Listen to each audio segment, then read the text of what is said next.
to steal and then try to lead police on a pursuit, because this does not have the agility of a sedan or even a small SUV.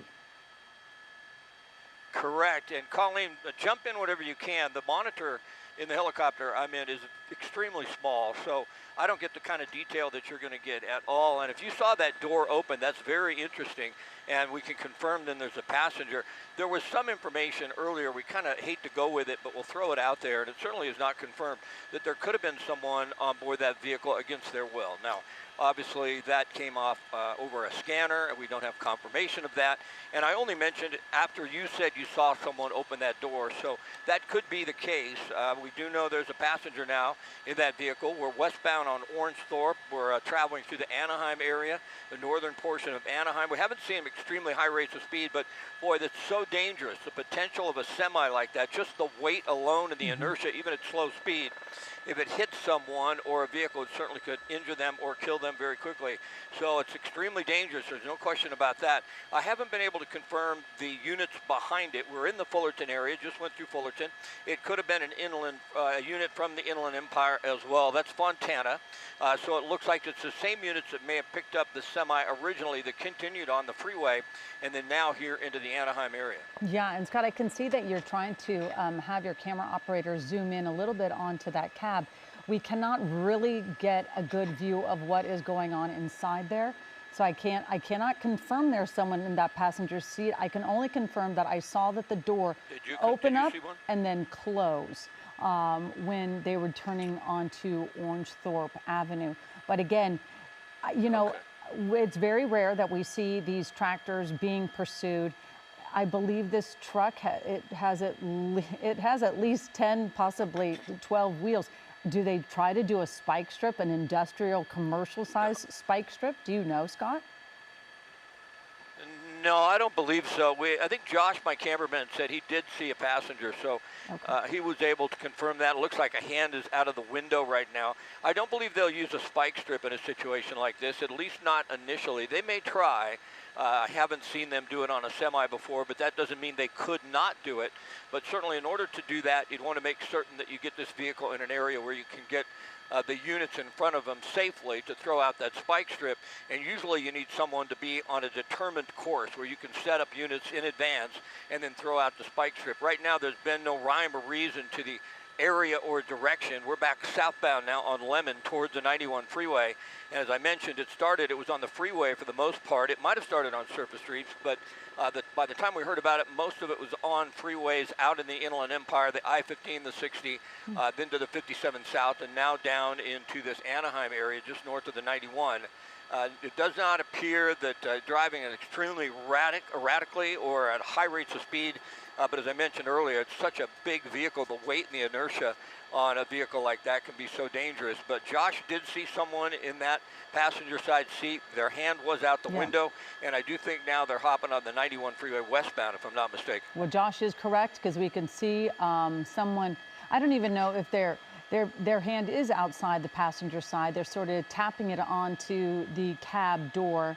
At first I was thinking, are they trying to do some sort of code? But again, you know what, joining us right now is Bruce Thomas, our law enforcement expert. Bruce, you join us on a lot of pursuits. Not many are involving a big rig tractor. Can you tell us what might be going through law enforcement's mind and tactics on how they're going to try to pull this driver over? Yeah, as Scott was saying, the spike strip is an option, and we've seen that on the freeway, which it looks like he may be headed towards. They have to control traffic. The problem with a big rig truck like this is it has multiple tires, dual tires in the back, 2 sets, and then one in the front. So the sheer weight of the vehicle is a problem for law enforcement. No doubt about it. And again, Scott, we're seeing the driver now on the 91. I'm amazed, and I guess at 10:30 in the morning, sometimes we do have light traffic, but today was especially tough on the roads, I feel like, for a lot of commuters. It was not an easy one, and I can see that this driver really has the whole freeway to themselves. Well, we're trying to reestablish a connection with Scott Reif in Air 7. And Bruce, you just stay with me. We're talking about it on the 91. We already know the 91 is not a hugely traveled area But again, Scott, you're joining us now. I was saying how this driver seems to be very lucky on a very packed morning commute, that this freeway seems like it was very open to them. Yeah, it is for now. It's on the 91 westbound, not far from the 5 freeway intersection. If the semi continues on the 91 freeway westbound, there isn't a lot of traffic until probably you get into the Long Beach area. But if he tries to get on the 5, it's stopped, and you'll see that. If it continues here in a moment, you'll see the transition, and you'll see the traffic pattern as we go through that area. But right now in the 91 westbound, we're not seeing much in the way of volume on the freeway that's going to slow this vehicle. But boy, when you start to see a vehicle up at 60 miles an hour or higher, and then swerving in and out of traffic, trying to get around some of these people, it is just so dangerous. It really, really is dangerous. It's not a light little passenger car. This can kill somebody very easily in an accident or in an incident, even a slow rate of speed. So you always are really concerned about that. It looks like we're going to get off the 91 freeway westbound before the 5, which I was talking about. So we're back on surface streets. This is going to be, I believe, off on Brookhurst. And we'll see as it makes a turn, gets on Brookhurst, and what direction they travel. This is going to be to the south, I believe. And once again, that'll put us down into the Anaheim area, down towards Disneyland. And every now and then we have a little trouble, technical difficulty with the camera, as you can see. And we're going to have to try and reset that for a moment and get back on it. I think it's back to your left, if I'm not mistaken. We are. I think that's Brookhurst right there. Keep going to the left. We can sort of see what you end up having to go through, Scott, when you're trying. It's amazing that how you and your colleague can find these pursuits, because when you zero in on them, it's just a miracle. It seems like it really is like a needle in a haystack when you guys go from such a wide view to then zero in, and you, like you did, you got it right back on target. Again, Scott, Bruce Thomas is also joining us, and I'm going to talk with Bruce just for a moment. Bruce, again, now this driver is taking city streets, but I want to talk to you about the possibility, there's the possibility that there is a passenger in this vehicle. When the driver turned right onto a street, that passenger side door wedged open a little bit. I think when the tractor started picking up some speed, the door then closed. It almost appeared like the person might try to exit that vehicle during the turn, because the big rig obviously has to slow down. But what kind of thought goes on in law enforcement when they think maybe there is somebody inside that cab who is being held against their will? Yeah, great question. What we have seen before in pursuits where you have passengers who all of a sudden don't want to be a part of this crime anymore. The speeds are too great, too dangerous, and they're like, I want to get out. I don't want to be a part of this. Or it can be somebody that is not there willingly, which now presents a problem for law enforcement as a possible kidnapping or an abduction type situation. Yeah, it is very scary to see. That's why we keep kind of zooming in and taking a look inside the cab. Just the vantage point with the sun the way it is hard to see, but we have seen that there is a passenger in there. We did see them sort of tapping away on the side of the cab. Scott, you're also above an Air 7. You can see how many law enforcement are following this, because at one point it seemed like they were trying to back off of this, because they do know how dangerous a pursuit of a big rig tractor. I mean, we're thankful it's not carrying a big load or anything, but again, just this vehicle is full of so much power. Yeah, it's interesting. The Fontana units are still behind this semi right here, and we're in the Fullerton area. I believe on the freeway they were going to give the jurisdiction to the CHP, and it was on the freeway for a long time. So I think this is somebody that Fontana PD knows. I think they have some information about who the suspect is, and they are staying on it. But you can see all the units behind it. I did not see them or hear about them going into tracking mode, although once you get on the freeway and you start to see speeds a little bit higher with a vehicle like this, you would start to get concerned about the possibility of injuries to someone. Right now we're on surface streets at a fairly low rate of speed. You can tell the vehicle's traveling probably right around the speed limit. That is a green light, making a left turn. We haven't seen the suspect drive through red lights yet. They do stop.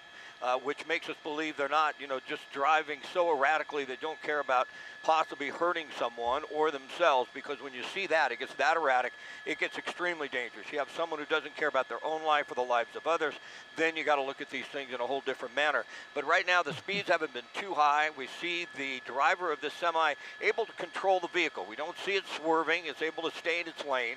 A lot of times we cover these pursuits and we start to think of alcohol or drugs are concerned in this matter. Now, I'm not saying for certain that isn't the case.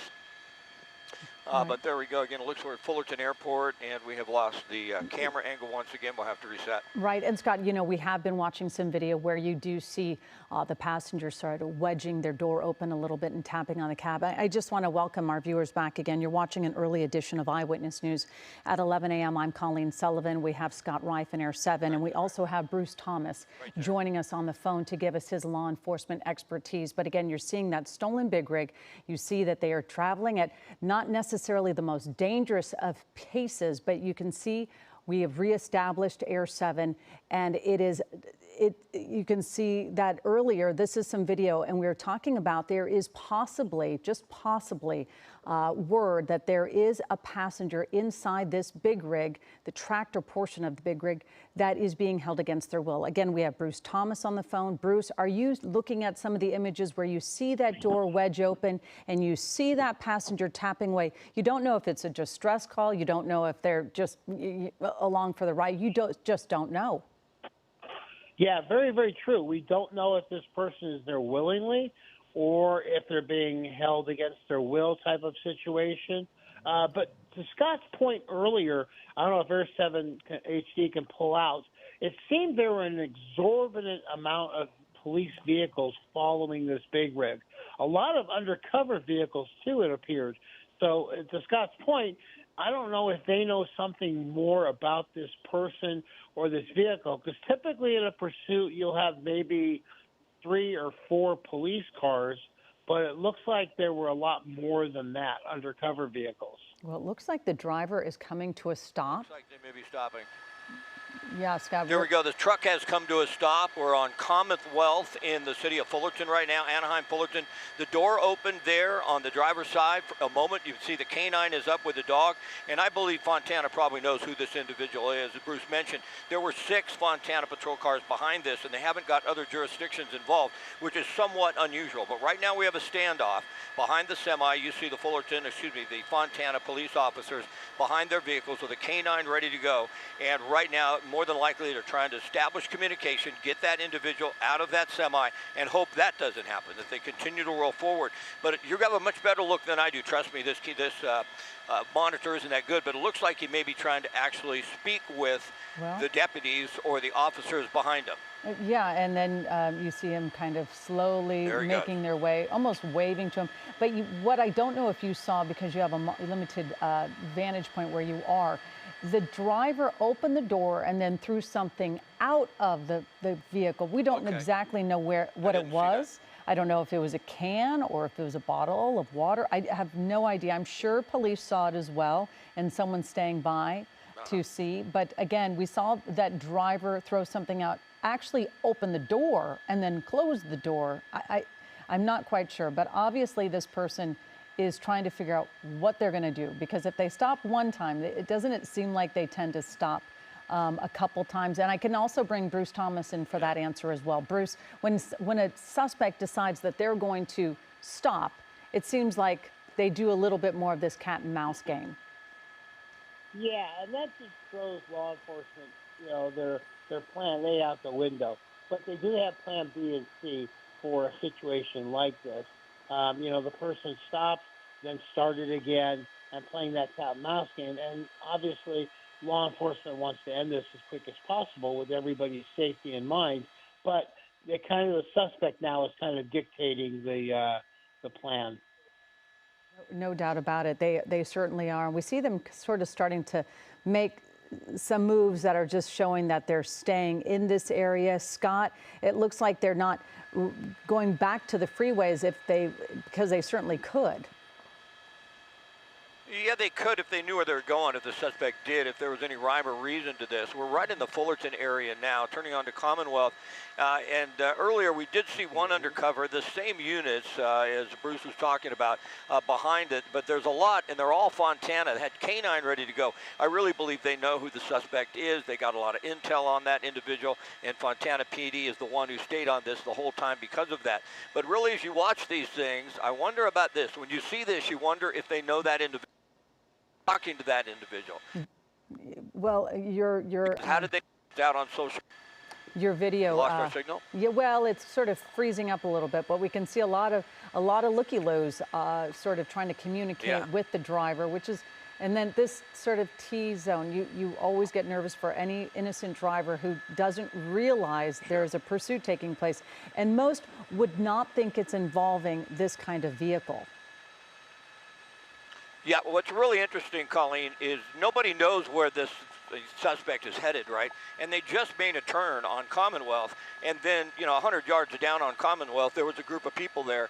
It's kind of difficult to believe they all came out because they knew the semi was in this area. I mean, we just got into this area. It's possible, but a lot of times when we see a suspect drive by a group of people and they've been driving in an erratic way like this, they went there because they knew those individuals. I certainly don't know that to be the case, but we have been now going around in somewhat of a circle here in the Fullerton area, northern side of Anaheim, and it's the suspect with the semi has stayed in somewhat the same spot. But really right now, as far as what Fontana PD can do, there's not much they can do. They can consider the spike strip. Certainly pit maneuver is completely out of the question. It would not work by any means at all because of the weight of that vehicle. And right now, at least the suspect is not driving extremely erratically. The vehicle's been slowing. It looks like he's making some gestures there with his hand. And we can only hope any moment now we'll get back to where we were before. The suspect will stop.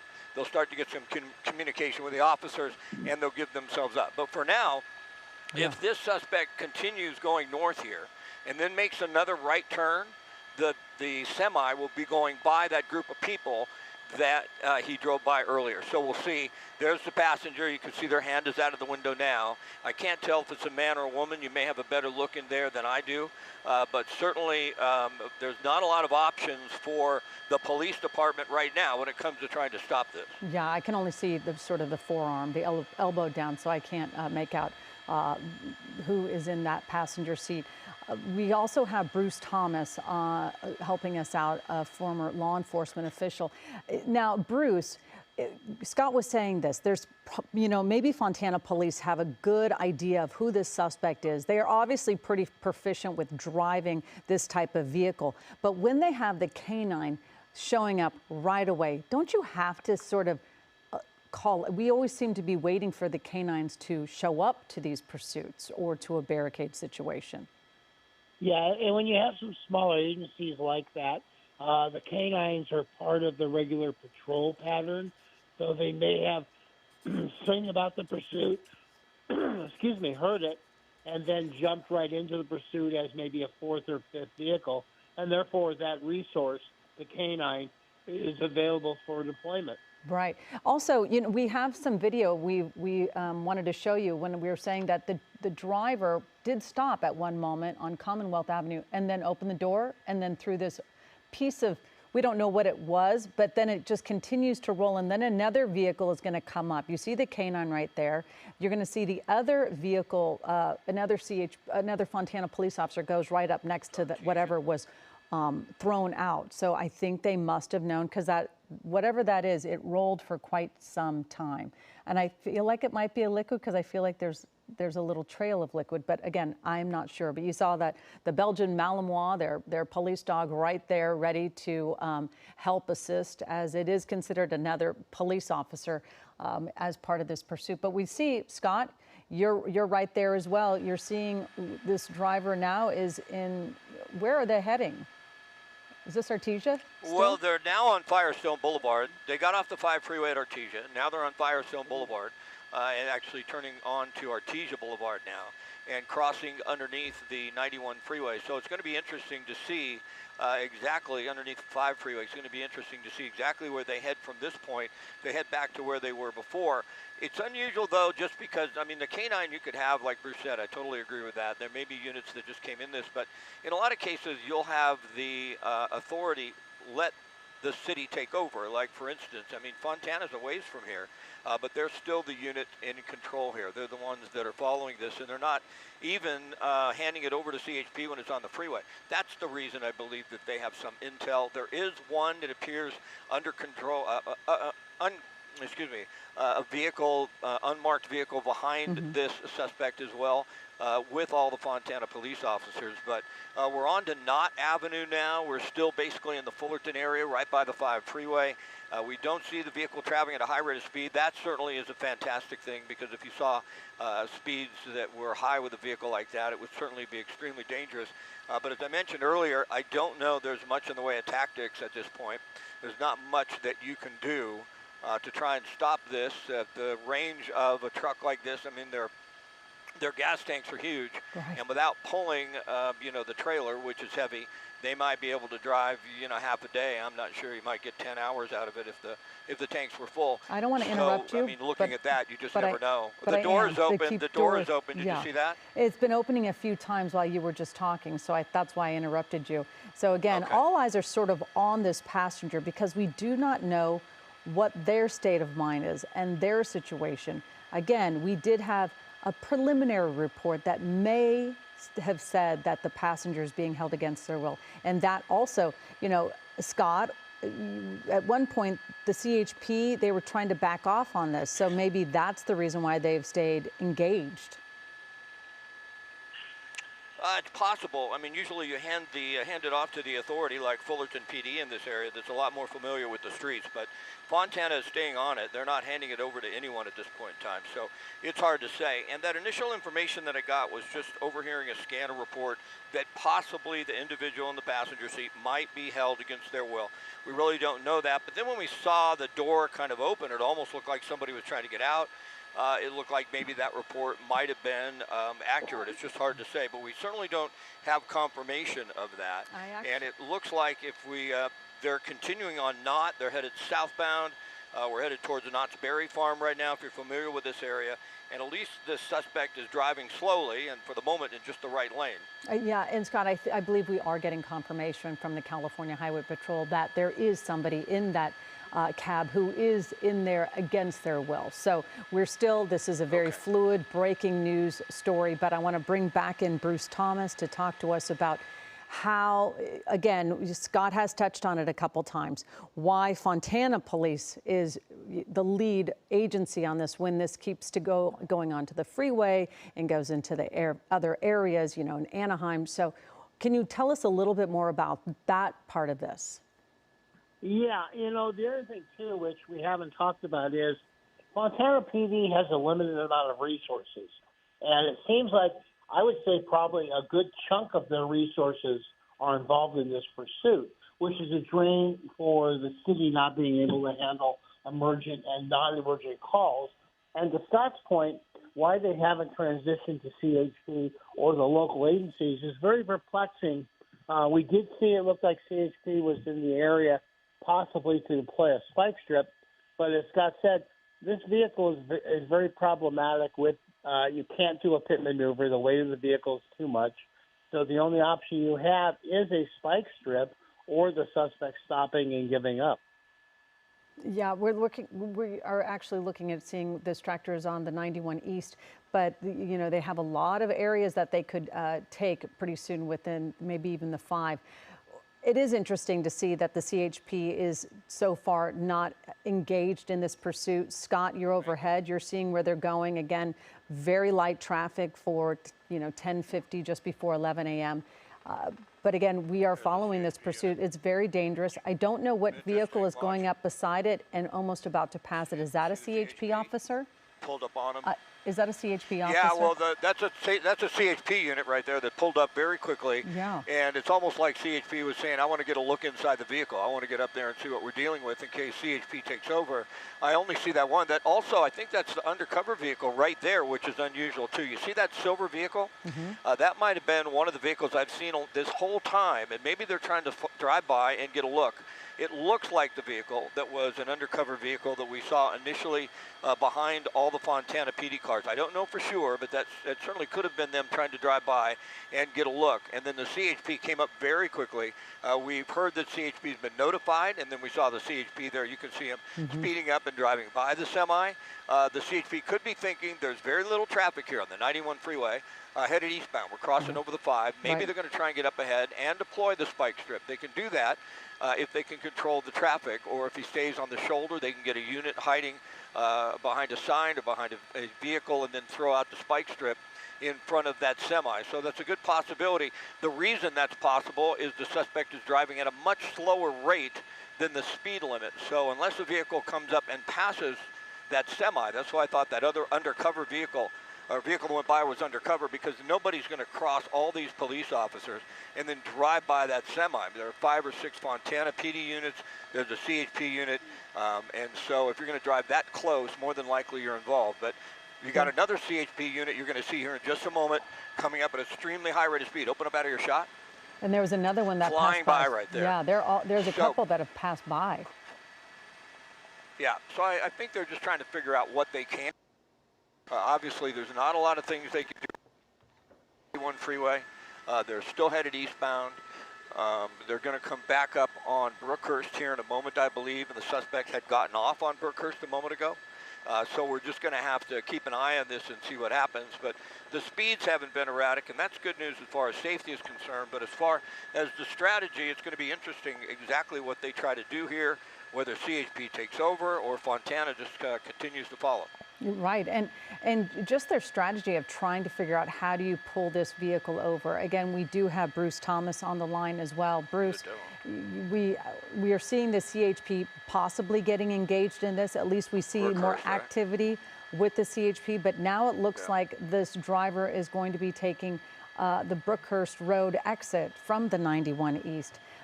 I don't know how they end up the jockeying between the agencies, Bruce. What do you think the CHP, their watch commanders, obviously watching this? You see the passenger side door. Every time this tractor sort of starts to stop, that door opens. But when that driver actually pulled over, probably about 10 to 15 minutes ago, that passenger did not get out of the vehicle. So I'm not quite sure why their behavior is what it is right now. But again, Bruce, you can see we have the Fontana Police Department. We also have the CHP kind of doing a real fast flyby almost to take a look inside. What do you think they're coordinating right now? Well, I think what CHP was doing, what we've seen the last couple of freeway pursuits, is they clear traffic for an operational area for the spike strip deployment. So I think that's what their plan was. Unfortunately, the suspect got off the freeway and is back on surface streets. But as Scott said, I'm very perplexed too why they haven't handed it off to a local jurisdiction who's familiar with the area in case it does go to a foot bail or even a barricade situation. They're going to have to call in those local resources. Yeah, well, we're seeing the driver taking a right here from Brookhurst onto La Palma Avenue. Again, this is in the West Anaheim area. You can see from SkyMap 7, which is such an incredible resource we have on board Air 7. Bruce, again, now they're look like they're popping back onto the freeway as SkyMap 7 sort of, it looks like the 5 they're going to be getting on. And of course, this is a very heavily traveled artery in our area. Yeah, CHP, if they're going to deploy a spike strip, is going to have to control the traffic. And that's going to take at least maybe 3 or 4 units. Are they in position? It seems like they were in the beginning of this, earlier, before he got off the freeway. So I think CHP is going to get back involved again. Yeah, but it's changing freeways. But again, Scott, you're right there. It looked like they were on the 5, but they might be taking that 91 again. No, they're on the 5 northbound. There was on the 91 East, got off at Brookhurst, and got off just in time because the 2 or 3 CHP vehicles that sped by this vehicle on the 91 a quarter mile up ahead, they had the units on the shoulder, and they were getting ready to throw out the spike strip. It's much easier to control traffic behind a pursuit like this when the suspect's driving way below the speed limit, because nobody really, for the most part, are they going to allow to come up behind them. And then you have a lot of room in front of you, right, because all the traffic traveling faster than the suspect is pulling away, and they try and stop all the other vehicles from moving up and passing this one. We're on the 5 northbound, and, you know, we went through this area, I would say, about 30 minutes ago, the same area, and traffic was stopped, but it's thinned out. It's just that time of the morning where all of a sudden now, later in the morning, the 5 freeway doesn't look too bad. We're on the 5 northbound, crossing the 91. Pull out of the shot just a little bit, if you would, Josh. You'll see the helicopter down below on the bottom of your screen there. Keep an eye. But you also have these 5 or 6, actually I count them 7, Fontana PD units still on this, and they are relentless. There's not much they can do but follow along at this point in time. They're trying to stop all traffic behind the suspect from continuing past them. Every now and then I'll see a vehicle, though, and I'm just astonished that they really think they're going to go in between these PD cars and get in front of them. But right now we're on the northbound 5. We're still in Fullerton. We're headed up into Buena Park. And it wouldn't surprise me if the suspect gets off the freeway once again at this spot and then makes himself back to the area that he was earlier. And sure, that's the off-ramp there. I think we got off on this off-ramp earlier. It might be Artesia, if I'm not mistaken. We were on La Palma for a moment, then back on Burkhurst. So we are seeing a pattern, and when you see patterns, it is easier to set up spike strips, because when patterns happen, you can think, well, if he heads back to the same spot, we'll get a unit to hide with a spike strip and maybe throw it out. So that will help. But besides that, I don't see that there's much in the way of strategy to stop this until the suspect gives up or runs out of fuel. Yeah, you were just saying something. I was listening to our producer as we get ready for the 11 a.m. newscast. Again, you are watching a special edition of Eyewitness News at 11. But you were talking about the fuel. How these I mean, they are long haul. These vehicles are meant for long haul rides, and they could have been completely full, and we don't know exactly what is going on. I feel for the CHP, who on the 5 and on the 91 trying to figure out, is this driver going to go back onto the freeway? And if they're trying to get ahead of it, it's very complicated. 45. Yeah, and we're back in the same spot. If you've been with us for a while, then you've seen the semi turn onto Commonwealth before. And it's not far from here, that spot where the semi drove by a surface street. I forget the name of that street, but it was in a residential area almost. And we had half a dozen people come out and try and get their attention and wave at them.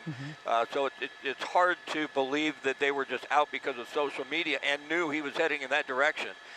So we could see there's some people out on the street there. This could be the same spot we were at before. Right. Boy, they want to get out, or they want to grab something from that vehicle or put something on top. They grabbed something from the very top, I believe. Oh, my goodness, we never see this. That was a SWAT vehicle that just slammed into the semi on the side, came out of nowhere. We didn't even see that vehicle. We hadn't known it was here. And they came in and just slammed into the side of that semi with their armored vehicles. So now you have 2 vehicles, and they're both really heavy. I'm not sure, I've never seen it, but maybe they can do a pit maneuver with that armored vehicle. If the semi tries to make a turn at a slow enough rate of speed, and they can get behind it and hit the rear, they can get it to spin out. There's no way with the center of gravity on a semi like this, a tractor portion, that it's going to overturn as long as it doesn't have too high a rate of speed. But if he comes up behind it right now and he makes a turn, and he can tap him right in the rear of the vehicle, he could possibly get him to spin out. But one of the reasons I don't think he did that, there was a vehicle in that intersection, and with 2 heavy vehicles, that's extremely dangerous. But wow, we saw that came out of nowhere. I did not see that coming when the armored vehicle slammed into that semi. That was unbelievable. That came really, it was a shock. And again, I've never seen an armored vehicle attempt to do a pit maneuver, or at least get so involved with one of these chases. But now you have that armored vehicle following this tractor. Fontana? But again, it's very, very interesting. Again, I want to welcome our viewers. You are watching Eyewitness News at 11 a.m. I'm Colleen Sullivan. Philip Palmer is also with us. You obviously know Scott Reif is with us, as well as Bruce Thomas. Open up a little bit. We're following this pursuit. We've been following for a good part of the last 40 minutes or so, 45 minutes, where we know that this is a stolen tractor We know that there is a passenger inside there. We have been confirmed from the CHP right there is the that there undercover is a vehicle that passed passenger them who's being earlier. held against their will. Now you're seeing They know who this. this guy is. Exactly, Scott. You know, Philip, if you want to join us. Well, I was going to say we learned a lot in the last couple of minutes. One of which is I don't know that that person is being held against their will, given the fact that they reached out, grabbed something, got back into the car. So that might have changed things, and we've seen that they are ready to stop this chase. As Scott zoomed in a moment ago, you can see the damage done to one of the fuel tanks on the back from where the SWAT vehicle hit it. On the other side, Scott, we could see that it basically crushed that tank. Yeah, but we didn't see anything come out of it, so we No, didn't if see it's it lose empty, a lot of fuel. Yeah, if it was already empty, who knows?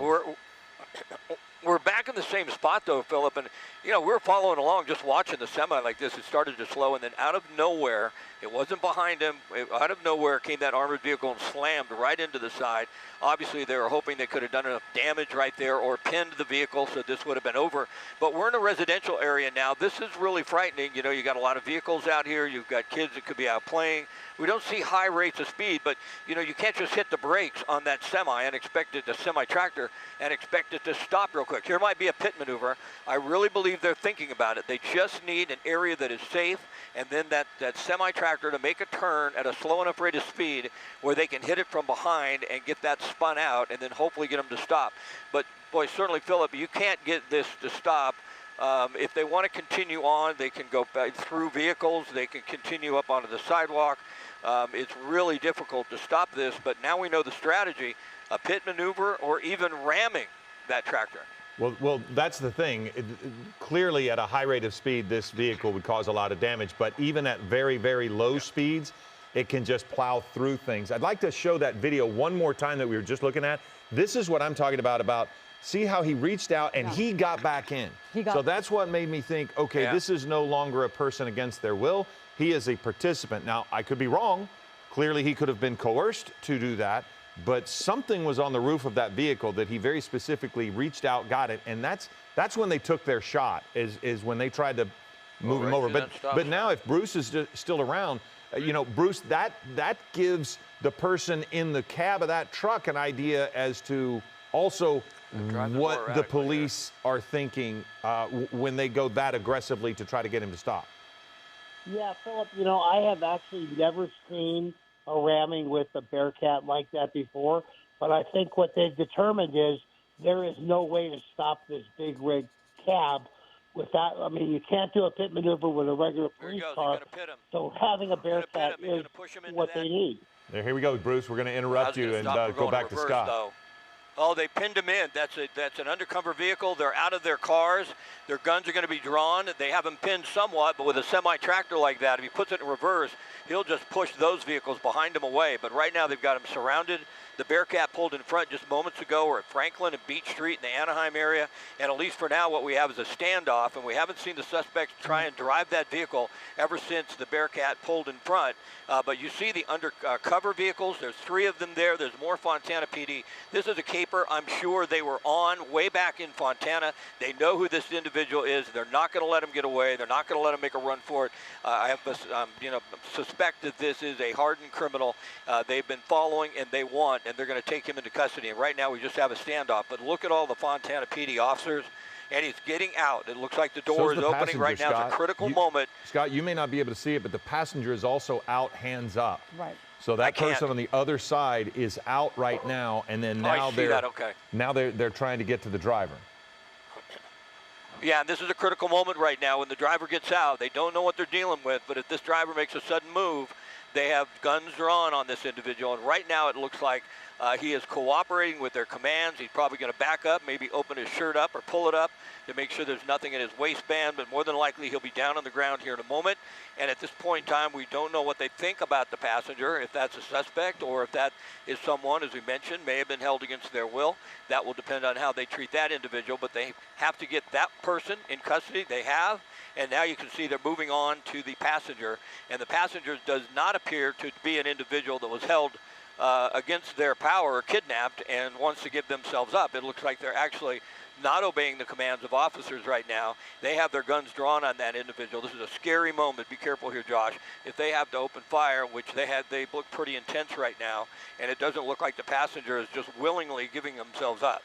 Yeah, and but we did see that passenger open the door right away once that tractor was surrounded and pinned. That door opened, those two hands came up, so they have been right there. So we're not quite sure, because we obviously don't have ears on the ground to see if that person is not doing the commands. But again, they are very careful, and you can see what a powerful show of force, because you see so many of the undercover cars that were involved. Because at first, Philip, we just thought maybe there was one or two, but to see so many swarm right into this location, really unbelievable. Well, at that spot where they aggressively slammed into the side, it almost looked as if there was an undercover SUV in that parking lot, because they actually ran into that. But this is an interesting thing, because he's got something in his hand. Right. And he's not letting that go. So they can actually, it seems to me, have cleared the cab of a third person. It seems as if that is also something they needed to make sure they did. So now you've got this one person, and they're not going to get on the other side, because you don't want to put officers in the line of fire. So now here he comes, and he's putting whatever that is on the ground. That might be what he picked up off of the roof of that vehicle. I'm not quite sure, but we'll obviously keep looking at that video. But you can see now this person is certainly obeying the commands. When you have that many guns drawn at you, I think you're going to do exactly what you're told and not put up a fight. But we saw them, these suspects get very close to law enforcement.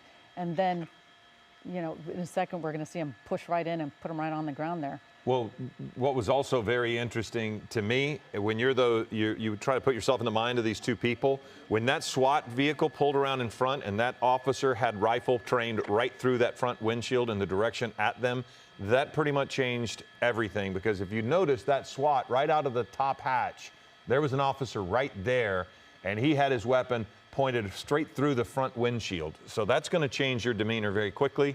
And it looked like that's what that's what ended this. Very dramatic. Without further incident. Absolutely. You know, we have been watching this pursuit, and you know, I don't want to not kind of discuss the one moment when you saw that Bearcat ram the tractor at the very beginning, when we saw the Bearcat being introduced to part of this pursuit. There was somebody inside that it looked like it was a large black SUV, and they were parked there. They didn't even see it coming. I was thinking they certainly weren't in park, or maybe that car wouldn't have been able to be pushed forward. So we'll certainly find out how that car is doing, but I don't think they suffered any injuries but they had to be so startled. It just came out of nowhere. Yeah, that was the vehicle. If we have that video, I wasn't positive, but that was the vehicle that I thought, because look at how many undercover officers are here. Yes. So I just didn't know if maybe that black SUV was also another undercover officer. Maybe it was not. You're right. It could have been. This is right. So this person grabbed something off the roof there. Looked like a little and then here's where the impact is coming, and they just slammed into that vehicle, which made me think but you're right. It could have just been a person sitting there. Yeah, because it had like such and they nice didn't pursue. chromes, and they they didn't pursue. So yeah, but very interesting. You see right there, what a shock for that one poor innocent driver right there. You're just parked there. I don't know if it's a car service. You just don't know. But again, very interesting. I think it sort of took our breath away when we saw the Bearcat get involved inside this pursuit. But again, you can see the live images from Air 7 right there. It looks like they have cleared that cab. They are obviously taking a much different stance now. And we should just maybe let everybody know as we wrap this up, that's Franklin and Beach in Buena Park. I believe that is the intersection. So this is going to probably be a bit of an investigation here going on. Actually, am I correct on that intersection there, Scott? Or am I looking at, it does, okay. Yeah. Franklin and Beach. Beach Boulevard in Franklin. Okay. All right, Scott. But one thing, they wanted these guys. I think these were hardened criminals. I think they felt like if they got away, they were going to be a menace to society. They were going to hurt somebody, because to see a pursuit like this, it was bizarre. For Fontana to be PD, to be here in Fullerton, and to chase this like this, and to ram it like this, just makes me think they were undercover. They wanted to get some people who are really bad people into custody because they did believe they would hurt someone else if they got away. That's the kind of action you see when they believe that. When it's just a minor traffic violation, they'll just back off. But boy, they wanted these two guys. They got them, and it was bizarre the way they rammed it with that Bearcat. I haven't seen that before. It really was remarkable. Thank you so much, Scott. You know, being the eyes in the sky on this pursuit was quite interesting. Bruce Thomas, also, thank you so much for joining us again. We will tie this all up with a nice little bow on it later on in our newscast. But again, this pursuit is over. It doesn't look like anybody was injured as well. Okay, bye-bye. Okay, and now we continue with Eyewitness News at 11 a.m. and more breaking news. Gunfire at an ICE facility in Dallas, Texas. Multiple were shot, 2 of them now dead, including the shooter. With more, we go to Eyewitness News political reporter Josh Haskell live in the newsroom with the very latest. Josh? Well, the FBI says the